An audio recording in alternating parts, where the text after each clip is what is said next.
தொடர்ந்து தாக்கும் அமெரிக்கா, திருப்பி அடிக்கும் ஈரான்.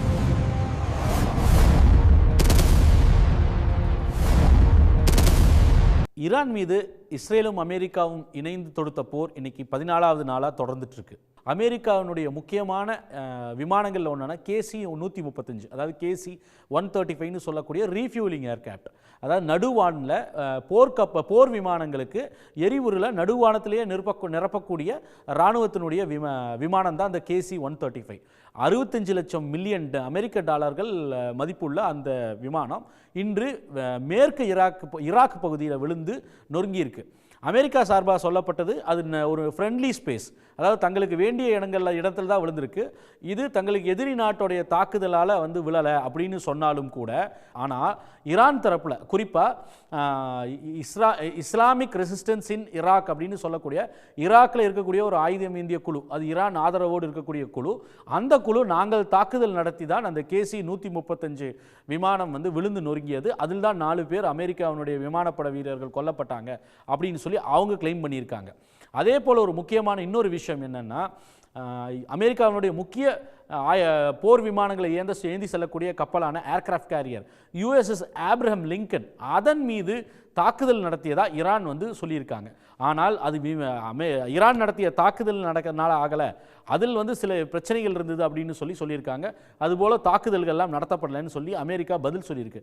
இன்னும் இதை விட முக்கியமான இன்னொரு ஏர்கிராஃப்ட் கேரியான USS ஜெரல்ட் ஃபோர்ட், அதாவது $15 பில்லியன் விலை மதிக்கக்கூடிய அந்த ஏர்கிராஃப்ட் கேரியரை இஸ்ரேல் பக்கத்தில் இஸ்ரேலை பாதுகாப்பதற்காக, அதை நோக்கி வரக்கூடிய ஏவுகணைகளை தடுப்பதற்காக அந்த இஸ்ரேலினுடைய கடல் பகுதியில் நிலைநிறுத்தியிருந்த அமெரிக்கா அதிலையும் ஏதோ ஒரு தீ விபத்து ஏற்பட்டிருக்கின்றதை மட்டும் ஒப்புக்கொண்டிருக்கு. அதற்கு காரணம் தாக்குதல் எல்லாம் இல்லை அப்படின்னு சொல்லி அமெரிக்கா சார்பில் சொல்லப்பட்டாலும், அதுவும் ஏதோ ஒரு தாக்குதலுக்கு உள்ளாயிருக்குமோ என்ற சந்தேகங்களை அந்த பகுதியிலிருந்து வரக்கூடிய செய்திகள் நமக்கு எழுப்பாமல் இல்லை. அமெரிக்கா தரப்பில் அவர்கள் சொல்லக்கூடிய காரணம், USS ஜெரல்ட் ஃபோர்டில் அந்த லாண்ட்ரி துணிகளை எல்லாம் சுத்தம் செய்யக்கூடிய பகுதியில் ஏற்பட்ட கோளாறுனால ஒரு தீ விபத்து தான் நடந்ததே ஒழிய அது தாக்குதலுக்கு உள்ளாகலை என்று அவர்கள் சொல்லியிருக்கிறார்கள்.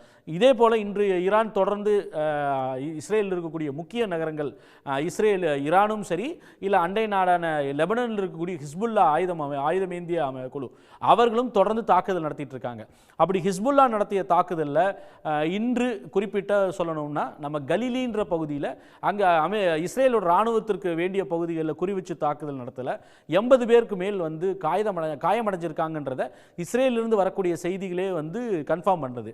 அதே போல் ஈரான் இஸ்ரேலினுடைய முக்கியமான இராணுவ தளமான பெர்ஷிபா அப்படின்ற பகுதியில் அவர்களும் குறிவச்சு இன்னைக்கு தாக்குதல் நடத்தியிருக்காங்க.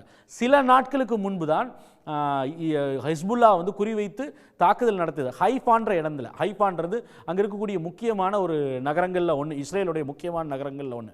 இஸ்ரேலுடைய உளவு அமைப்பான மொசாட் அவனுடைய முக்கிய தளங்கள் இருக்கக்கூடிய பகுதி ஹைஃபா. அதன் மீது குறிவைத்து இஸ்ரேலுடைய உளவு அமைப்பு மொசாட் மீது குறிவைத்து ஈரான் நடத்திய தாக்குதலில் முக்கியமான நபர்கள் கொல்லப்பட்டதாகவும், அவர்களுடைய ஸ்ட்ராட்டஜிக் அசெட்ஸ், முக்கியமான ஸ்டேஷன் அங்கே நொறுக்கப்பட்டதாகவும் ஈரான் சார்பாக சொல்கிறார்கள். இந்நிலையில் தொடர்ந்து ட்ரோன்களையும் குறிப்பிட்ட மிசைல்களை மட்டுமே பயன்படுத்தி தாக்குதல் நடத்தக்கூடிய ஈரான் இன்று மீண்டும் சவுதி அரேபியாவில் இருக்கக்கூடிய, அதே போல் UAEயில் இருக்கக்கூடிய முக்கியமான பகுதிகளை குறிவச்சும் தாக்குதல் நடத்தியிருக்காங்க. சவுதி அரேபியா மட்டும் அவர்கள் என்ன இன்னைக்கு சொல்லியிருக்காங்கன்னா, தங்கள் மீது குறிவைத்து தாக்குதல் நடத்துவதற்காக அனுப்பப்பட்ட 56 ட்ரோன்களை தடுத்து நிறுத்தி அழிச்சிருக்கிறதா இன்னைக்கு மட்டும் சொல்லியிருக்காங்க. இதற்கிடையில் துபாய், அதாவது முக்கிய வர்த்தக நபரான துபாயில் அங்கே இருக்கக்கூடிய ஃபினான்ஸ் சென்டர், நம்ம ஊரில் எப்படி தலால் ஸ்ட்ரீட்டில் மும்பையில் ஸ்டாக் மார்க்கெட்டில் இருக்குமோ, அதுபோல் துபாயில் இருக்கக்கூடிய முக்கியமான வர்த்தக பகுதியில் அந்த ஃபினான்ஸ் சென்டர் மீது குறிவைத்து நடத்தப்பட்ட தாக்குதலில் பெரிய அளவுக்கு சேதாரம் ஏற்பட்டு. இன்னொரு முக்கியமான தாக்குதலை ஈரான் நேற்று நடத்தியிருந்தது. அதாவது ஈரான் மிசைல்களை இன்சர்லிக் ஏர்பேஸ், அதாவது நேட்டோவிற்கு சொந்தமான விமானப்படை தளம் இன்சர்லிக்ன்ற பகுதியில் டர்க்கி நாட்டில் இருக்குது. அங்கே குறிவச்சு மிசைல்களை வைத்து தாக்குதல் நடத்தியிருக்காங்க. இந்த இன்சர்லிக்ன்னு இருக்கக்கூடிய நேட்டோ ஏர்பேஸ் மட்டும் கிடையாது, இந்த இடத்துல ஒரு 50க்கும் மேற்பட்ட அணுகுண்டுகள் இந்த ஏர்பேஸில் வைக்கப்பட்டிருக்கிறதா சொல்லப்படுது. அதாவது இந்த போர் ஆரம்பித்த February 28 இன்னைக்கு வரைக்கும் முதல் முறையாக ஈரான் சார்பாக நியூக்ளியர் இன்ஸ்டலேஷன்ஸ், அதாவது அணுசக்தி வசதிகளை, அது அணுகுண்டு வைத்திருக்கக்கூடிய பகுதிகளை குறிவைத்து துல்லியமாக தாக்கப்பட்டிருக்கிறது இன்னைக்கு நடந்திருக்கு. இதற்கு முக்கியமான காரணமாக சொல்லப்படுகிறது, ஈரானுக்கு ஈரானுக்கு கிடைக்கக்கூடிய இன்புட்ஸ், ஒன்று அவர்கள் குறைந்த விலையில் இருக்கக்கூடிய $20,000 மட்டுமே இருக்கக்கூடிய ட்ரோன்களை, ஷாஹெத் போன்ற ட்ரோன்களையும், அதே போல் சில செலக்டிவாக பாலிஸ்டிக் மிசைல்ஸ் மற்றும் ஹைப்பர்சானிக் மிசைல்களை மட்டுமே பயன்படுத்தி அடிக்கிறது.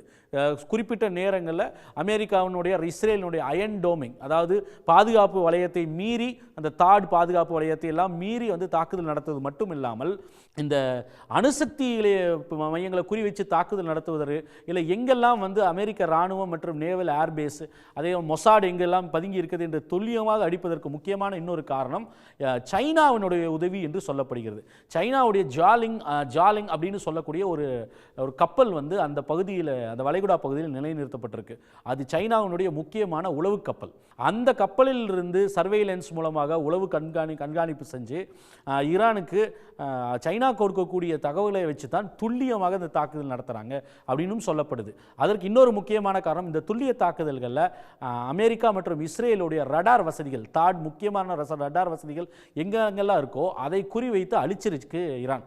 தன்னுடைய ட்ரோன்கள் மற்றும் விலை குறைவாக இருக்கக்கூடிய மிசைல்களை பயன்படுத்தி, பெரிய மிசைல்களை எல்லாம் வந்து பதுக்கி வச்சுட்டு இதை மட்டும் பயன்படுத்தி அவர்கள் வந்து துல்லிய தாக்குதல் நடச்சதுனால, அந்த ரடார்கள்லாம் வந்து அழிக்கப்பட்டதுனால ஈரானுடைய மிசைல்களும் ட்ரோன்களும் வரவதை கண்காணிப்பது என்பது மிக மிக குறைந்து விட்டது.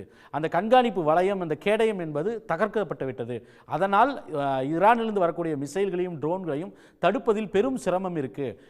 டெல்லவீவ் போன்று இஸ்ரேலுடைய தலைநகரில் பெரிய அளவிற்கு ஈரான் குண்டுமலை பொழிவதற்கும் ரொம்ப எளிதாக குண்டுமலை பொழிவதற்கும் அதுதான் காரணம். ஹெஸ்புல்லான்ற ஆயுத அமைப்பை இப்போ சக்சஸ்ஃபுல்லாக லெபனன்ல இருந்து டெல்லவீவ் மற்றும் ஹைஃபா போன்ற இடங்களில் ரொம்ப சக்சஸ்ஃபுல்லாக ஏவுகணைகளை வைத்து தாக்குதல் நடத்துகிறாங்க. இதன் மீது பெரிய அளவிற்கு கோபம் அடைந்து தான் இஸ்ரேல் இப்போ என்ன பண்ணியிருக்காங்கன்னா, பெரிய அளவிற்கு லெபனன் மீது குண்டுமலை பொழிய ஆரம்பிச்சிட்டாங்க. கடந்த 3 நாட்களாக லெபனனில், குறிப்பாக தெற்கு லெபனனில் பெரிய அளவிற்கு குண்டுகளை பொழிஞ்சு அங்கே ஹிஸ்புல்லா அமைப்பினுடைய தலைவர்களை குறி வச்சு தாக்குதல் நடத்திட்டு இருக்காங்க. இன்னைக்கு முக்கியமான 2 தாக்குதல், இந்த பக்கம் இஸ்ரேல் சார்பாக 2 முக்கியமான தாக்குதல் நடத்துகிறாங்க.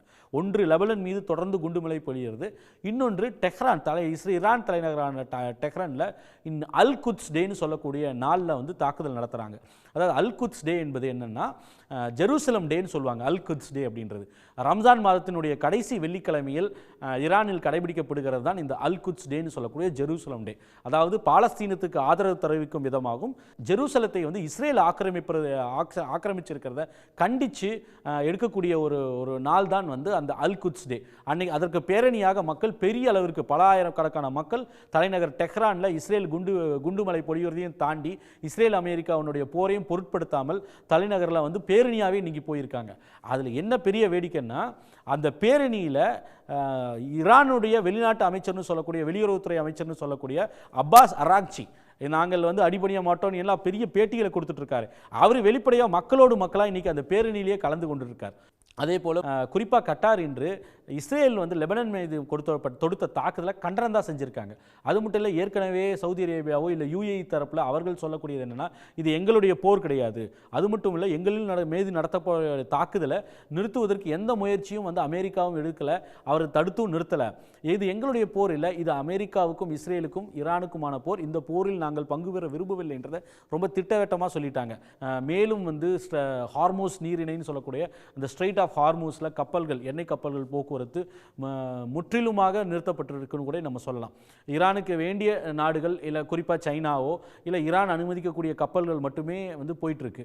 ஏதோ ஓரிரு கப்பல்கள் அவர்கள் டிரான்ஸ்பாண்டரை ஆஃப் பண்ணி வச்சுட்டு அந்த கம்யூனிகேஷன் சிக்னல்களை வந்து ட்ராக் பண்ண முடியாத மாதிரி எந்த கம்யூனிகேஷனும் இல்லாமல் அந்த கப்பல்களை ஓட்டி வந்து தெரியாமல் ஈரானை எப்படியாவது வந்து ஈரானை வந்து தப்பித்து 1-2 கப்பல்கள் வருது.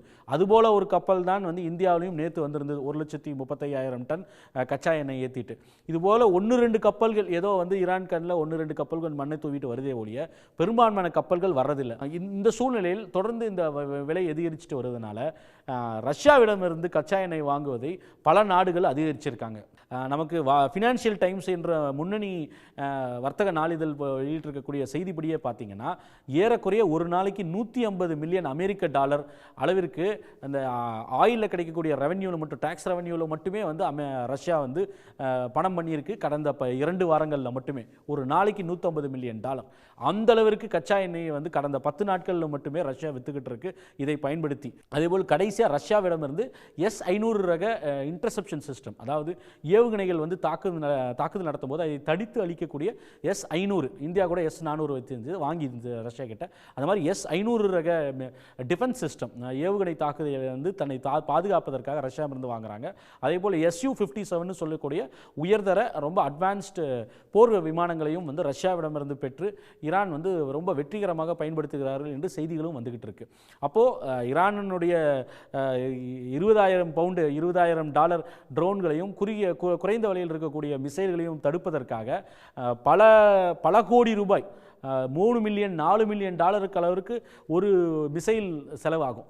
அந்த அளவுக்கு செலவாகக்கூடிய இந்த தாட் மற்றும் இந்த பேட்ரியட் மிசைல்களை எல்லாம் பயன்படுத்தி தான் தடுத்துட்டு இருந்தது அமெரிக்கா.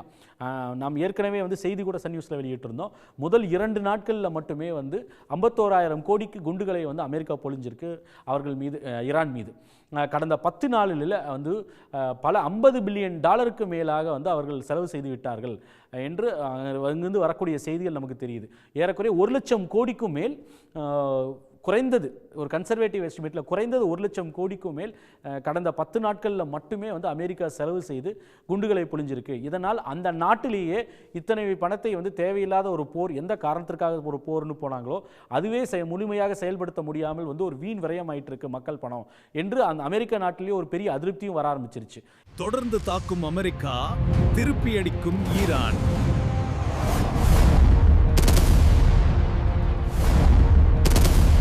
உடனுக்குடன் செய்திகளை தெரிந்து கொள்ள சன் நியூஸ் பெல் ஐகானை கிளிக் பண்ணுங்க.